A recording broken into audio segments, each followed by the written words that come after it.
Ada pertanyaan dari sahabat kita Adito3832 yang saya kepikiran selama ini, bila nanti terjadi open mainnet atau jaringan terbuka, apa bisa ditukar dengan mata uang fiat di Indonesia? Kan pemerintah belum ada beritahu dilegalkan apa enggak.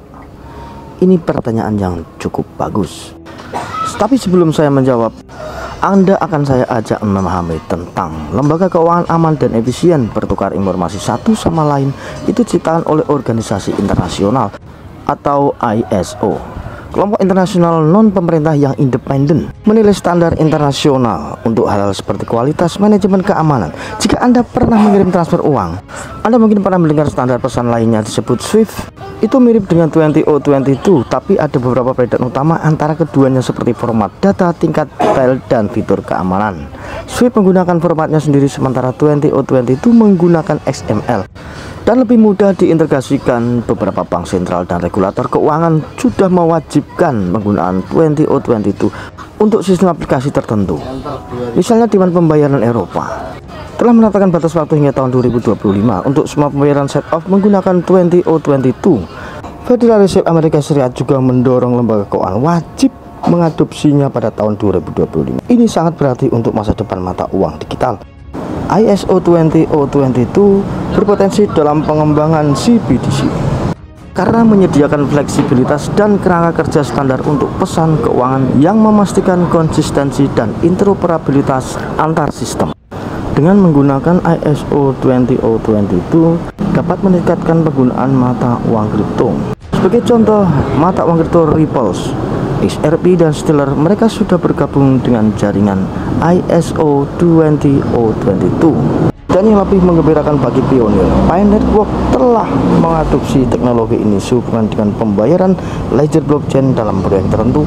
Standar pengiriman pesan sangatlah penting untuk memungkinkan pertukaran keuangan yang aman antar sistem yang berbeda dan teknologi yang berbeda.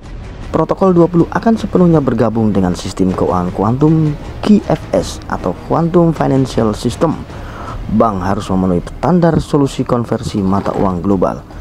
209 negara menggunakan uang digital terdesentralisasi Basel 3 ke 4. Aset akan diinskripsi transaksi pada token DeFi Web3.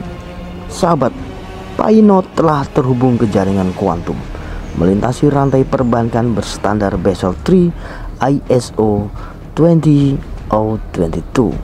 Arus kas ke dalam jaringan akan sangat besar sekali, termasuk arus kas dari bursa terpusat dan sistem perbankan, barang, dan industri lainnya.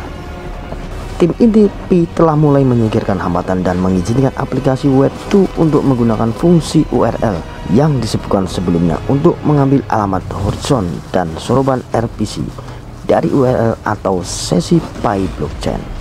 Hal ini memungkinkan transaksi pembayaran selama pembelian menjadi sepenuhnya publik langsung di Web2, yang merupakan hal fantastis karena Web2 terintegrasi dengan Web3 open mainnet saat Pi nanti dibuka jaringan utamanya. ISO 20O22 adalah standar komunikasi global untuk transaksi keuangan dengan kerangka kerja meliputi pembayaran, pengiriman uang, dan transaksi keuangan lainnya untuk disampaikan secara efisien dan akurat antara lembaga keuangan. Artinya di sini Pi Network sudah bisa bertransaksi dengan mata uang fiat yang tergabung di lembaga keuangan tersebut. Transaksi akan lebih aman, cepat, efisien. Kita kembali lagi ke pertanyaan sahabat kita. Seandainya jaringan Pi dibuka, tentunya nanti core team juga akan mendaftarkan regulasi ke setiap negara-negara para penambangnya. Tentunya itu pasti akan dilakukan oleh pihak core team.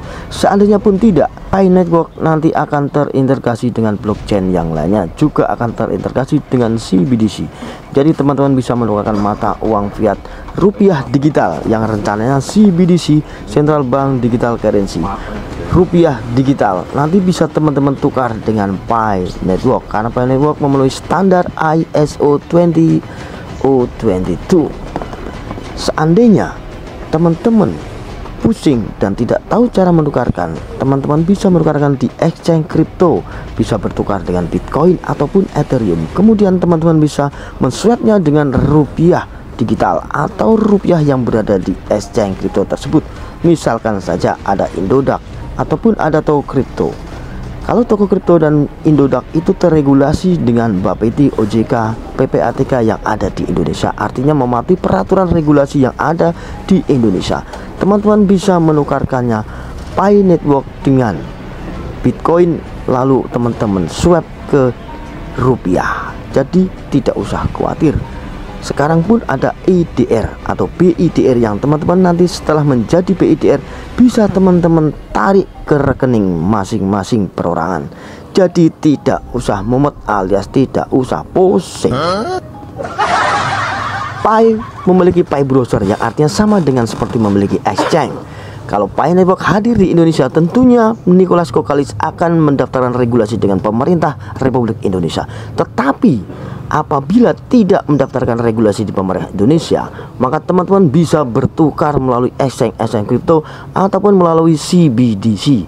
Karena teman-teman, untuk Pi Network sendiri atau sebuah mata uang kripto atau sebuah aset digital atau mata uang digital itu tidak harus terregulasi di pemerintah Indonesia. Baik, kita ambil contoh saja, misalkan Bitcoin, Ethereum, Luna, atau apapun mata uang kripto yang berada di regulasi di exchange kripto, di Indodax ataupun di toko kripto.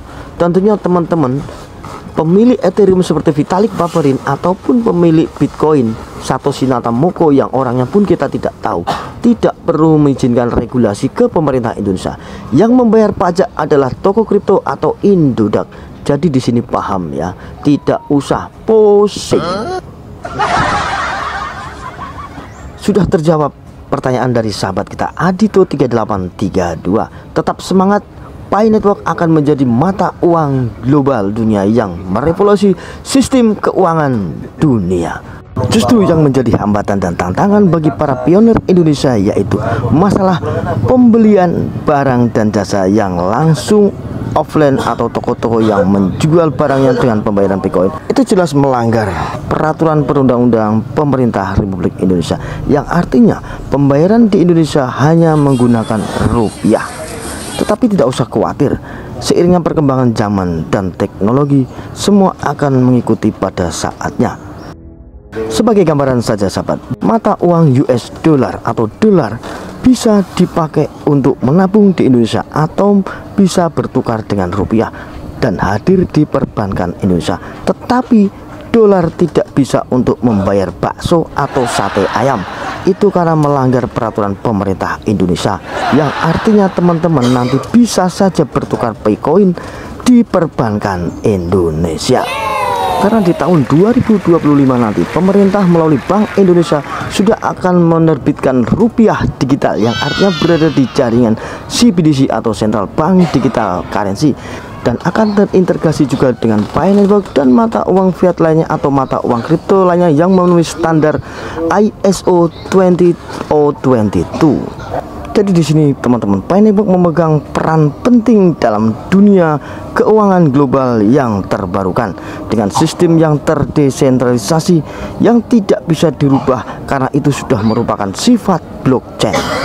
Atau pemerintah Indonesia melakukan rapat DPR dan menyetujui pembayaran Bitcoin sehari-hari di kehidupan masyarakat Indonesia, tentunya itu bisa saja terjadi.